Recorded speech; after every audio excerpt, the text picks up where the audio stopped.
Ezumema Sogina memba Sogina warrior Anya java gema Igbo Igbo tutu ọma ihe ọma mgbede ọma depending your time zone anyị ya dịka echi maka na echi adịghị agwa agwụ ka anyị na-abagwa bụ isi onye bụ ekweche gịnị click the like button subscribe comment share ife anyị na-egwu eru gị na nke ikpeazụ a remember ihe anyị na-eme ka ebe a bụ common sense anyị adịghị eme ka ya maka na ịmara ife ịmụ ife mana ntụ osi ọgbatakwuru gị na-echefu. If you are just coming across our channel for the very first time, this is Kelenna TV. We are live and we are direct, bringing you the gospel of redemption. I just want to make common sense as always. MLM explain here the between liberation and agitation. We are now hitting the business. This is the reason in the webinar, this broadcast. Man, I have made a video pertaining something like this. Malema abebe mutra the clear vision. Mana the reason nji emezi this video bụ from onye osi na ha S account wepụta, and the S account onye osi na wepụta bụ Ngozi Orabueze, Chief of Staff. S account onye ma Ngozi Orabueze ya kpọọ ya that which she wrote. I am now reading it. Ọ bụrụ na you follow this our analysis from part 1, part 2, part 3, ọ dị ka nke part 4. N'ebe anyị ga-agụpụtazi ebe anyị chọrọ itikwa isi mmanwụ onye fụrụ Ngozi Orabueze ya kpọọ ya ka o foloke na anyị from part 1, part 2, part 3 were ruo ebe a na-akpa afịa na. She wrote something that captured my attention, and that maka ihe ahụ dere bụ ihe wetara nji wee mee this series of video na wee ruo ebe ọ dere ya ka ngụpụta ya from Ngozi Orabueze, Chief of Staff. I think that is it, Chief of Staff. And I read, or see breaking. The attack from unscrupulous element sponsored by the Nigerian Tinubu government and their politicians recently on social media against BRGIE and our noble PM Simon Ekpa is a ploy by the Nigerian government to destroy Biafra struggle by pitching Onyendu Nnamdi Kanu against Biafra restoration, BRGIE, and the Prime Minister Simon Ekpa. Hey! Nino na mmụọ. Ofu mmụọ ka anyị na-arụrụ ọrụ. Me, I and my father are one. Or saying that nobody cometh to the Father except through him. Ino na mmụọ. Maka ihe a now, I have made a video and I wanted to post the video tomorrow. Mana because of this that I saw, like your Twitter handle, nsimba nino na mmụọ. Ofu mmụọ na-arụkọ ọrụ. Hai. Kere mobi di ọcha Chineke, kere mobi di ọcha. Kebere nu mobi di ọcha ndị eri atụ egwu, kere mobi di ọcha. Nna m kere mobi di ọcha ka m wekwuru n'ụzọ eziokwu. Chineke bụ otito dịrị gị. Ekwuru n'ụzọ eziokwu. Ije na-enweta ozi a. Ozi anyị na-ezi dị omimi. Anyị abịara maka ego. Ihe anyị bịara bụ to preach the gospel of redemption to mankind. Anyị wee na-ekwu na-asị akwụkwọ a bụ Bible agbachana ya mgba. We are comprising something according to our brother Vision 555.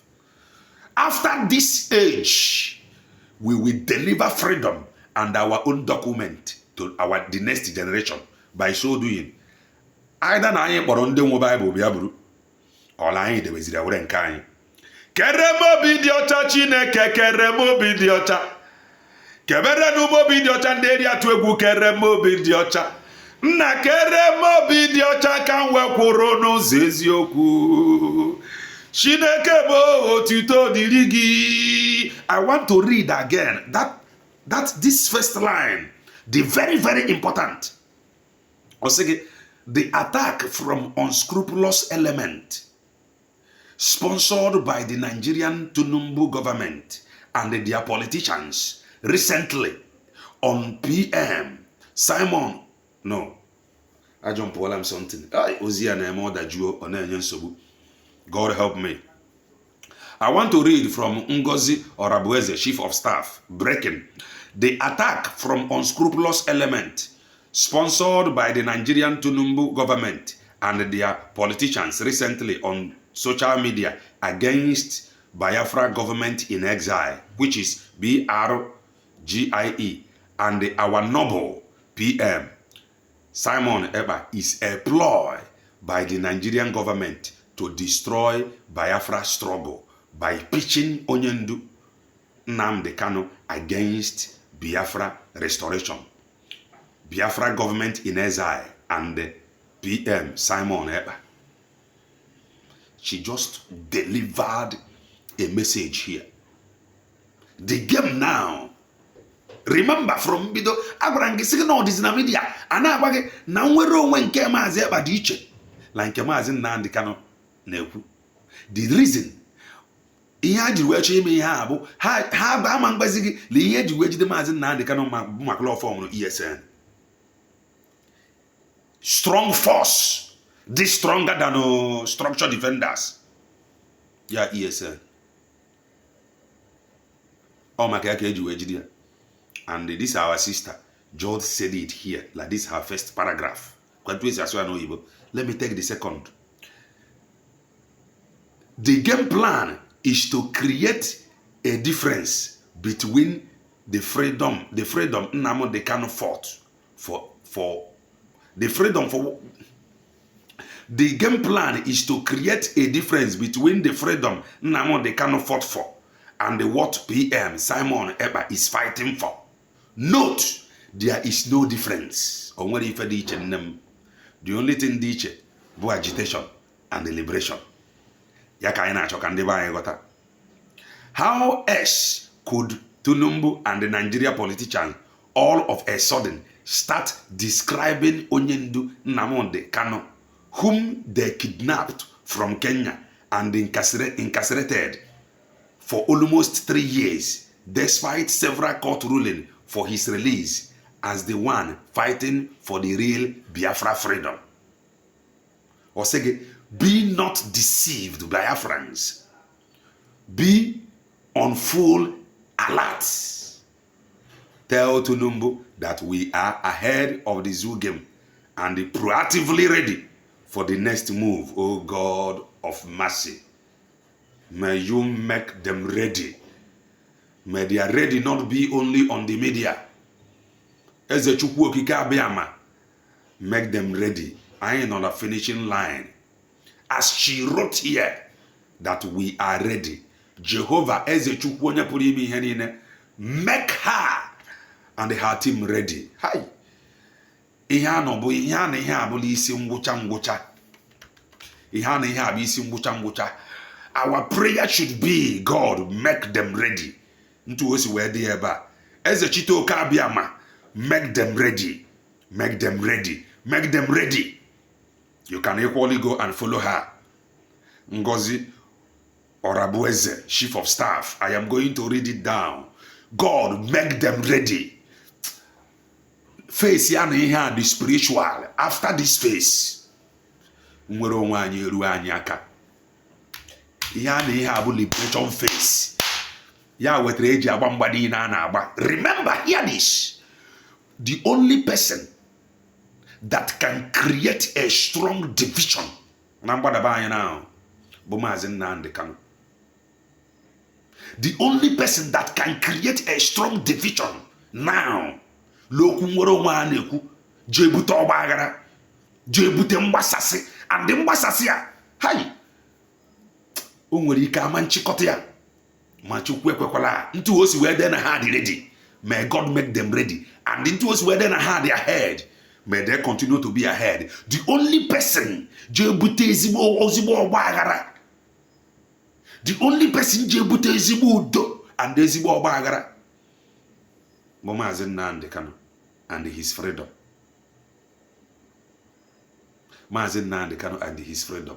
Ya ka this his freedom ji wee dị very very sensitive. Or the very very sensitive. Ya bụ the only person je weta udo, je weta ọgba aghara. And udo ji aka mma maka udo ahụ je weta freedom ahụ anyị na-ekwu, mana ọgba aghara ji abụ return anyị back to where we were coming from. la agitation phase and omandema oje enweta eje enwe ọtụtụ division mana ka ọ dịrị na ha adịgo ready may heaven, may the God of our ancestors prepare her and her team and make them ready for what is to come. Magara, the only person when what it takes to cause division and the unity, Bomazin Nnamdi Kanu and his freedom.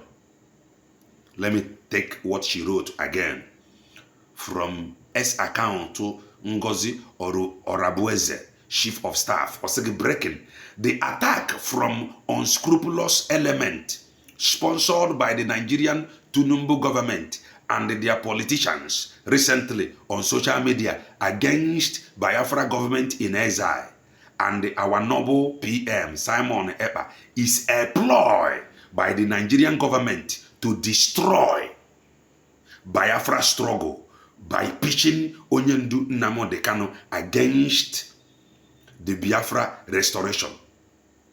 Biafra government in exile and the PM Simon Ekpa destroy. She used that word, destroy.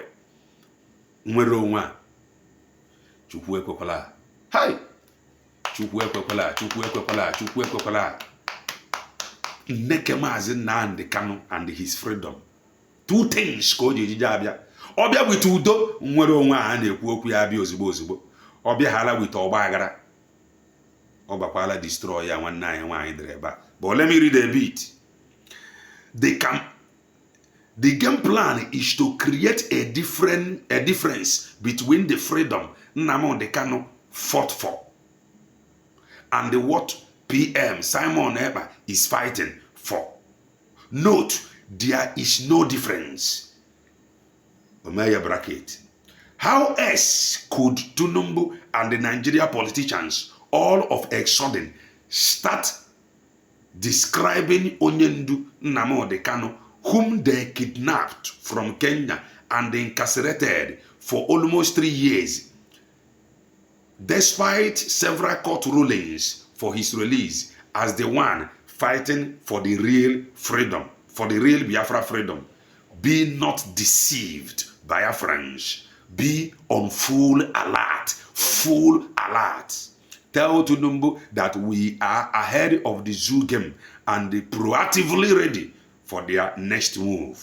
The Nigerian government has concluded plans to release our Onyendu Nnamdi Kanu, not on merit and what Onyendu deserves, but to pitch him against PM Simon Ekpa and the Biafra government in exile to destroy the struggle. Chukwekwekwala. This should be our prayer. Chukwekwekwala, Chukwekwekwala. Eligbekwala, Eligbekwala. This should be our prayer. Be on full alert. Chukwekwekwala. She has said it all. I have made a video pertaining something like this, but immediately I saw this right up. I and my Father are one. I am going to send you another comforter that will abide with you forever. May he not fight the comforter that is with us. Like his release, may he not fight the comforter. Here. I am going to read it again. From S account, Ngozi Orabueze, Chief of Staff, breaking. The attack from unscrupulous element sponsored by the Nigerian Tinubu government and their politicians recently on social media against BRGE, that is Biafra government in exile, and our noble PM Simon Ekpa is a ploy by the Nigerian government to destroy Biafra struggle by pitching Onyendu Nnamdi Kanu against Biafra restoration. BRGIE, Biafra government in exile, and the PM Simon Ekpa. Ha chọrọ ka adọkọ Simon Ekpa and the Maazị Nnamdi Kanu isi ọnụ with this release. Obro nkata akpara akpa eligwe mebie ya. And this our sister again. The game plan is to create difference between the freedom Nnamdi Kanu fought for and what PM Simon Ekpa is fighting for. Note, there is no difference. The only thing Bolano is in a final stage. But liberation phase. And that liberation phase, be here with AJJ release Mazen Nnamdi Kanu. And the release, but to pitch him against the liberator or the leader of the liberator. Or second, how else could Tinubu and the Nigerian politicians all of a sudden start describing Onyendu Nnamdi Kanu, whom they kidnapped from Kenya and incarcerated for almost 3 years, despite several court rulings for his release, as the one fighting for the real Biafra freedom? Mgbe ha ma lawyer la fight the real one, why la henye ni ya? Why had you we kidnap wire from Kenya? He kidnap wire. The comforter that is with us, whom God sent. I kwem kwa leaje mi or the useless, leaje mi or the expensive. Useless and that expensive being here the way chose here about here now. They want to now pitch him against the leader of the liberation. Or say, be not deceived by our friends. Be on full alert. Tell Tinubu that we are ahead of the zoo game and proactively ready for the next move. The Nigeria government has concluded plans to release our Onyendu Nnamdi Kanu, not on merit and what Onyendu deserves, but to pinch him against PM Simon and the Biafra government in exile to destroy the struggle. Eligwe kwela. Eligwe kwela. Eligwe kwela. Afuni na anyị na-ata. Afuni na anyị tagro. Ụmụnne anyị niile anwụgoro. Sit at home niile anyị mere. Continue na-eme. Agụụ adịla obodo bụ ngo. This high cost of living. Chukwu ekwekwala ka Maazị Nnamdi Kanu pụta gbaa Maazị Ekpa mgba. Ọ pụtaghala gbaa ya mgba. Ihe niile efurula eme na bongo. Na ihe niile anyị gabigagoro. Ọ bụrụ ga waste. Chukwu ekwena.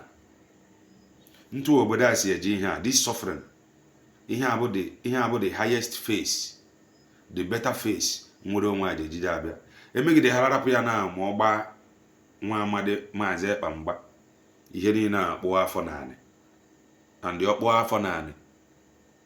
Nke bụ ahụfụ. Nke bụ ahụfụ. Nke bụ ahụfụ. Ahụfụ aha ma mbuzi nneke ndebe anyị. Maka already ahụfụ dị na-abụ nneke ndebe anyị. Ahụfụ aja consume onye ọbụla. All tribe. Mana Biafra now, I continue on a push here. It will stand as a light. Eke waptia. In short, leave me ka other tribes CJ with sense of freedom. Yes. Eke wapta hali and those eke wasiri nke ha. When would that sense of organizing themselves. Leave me nwere onwe anya. We had that sense of organizing themselves. With your father now. Mana Maazị Nnamdi Kanu put a hala fight ya Maazị Ekpa. That fight will not only disorganize ndị Igbo, it will disorganize the whole tribe because omezi onye ma ebe ọ ja akwụrụ akwụrụ. This is the honest truth. Nwere onwe anya dị ka ọkụ na-enwuni. Ihe ọbụla mere ọkụ ahụ ji ejije anyụ. Ọkụ ndị ọzọ ji anyụkwa. That is the honest truth. Maka face ya na ihe a now. Ihe ọbụla mere ọkụ nwere onwe anyụ.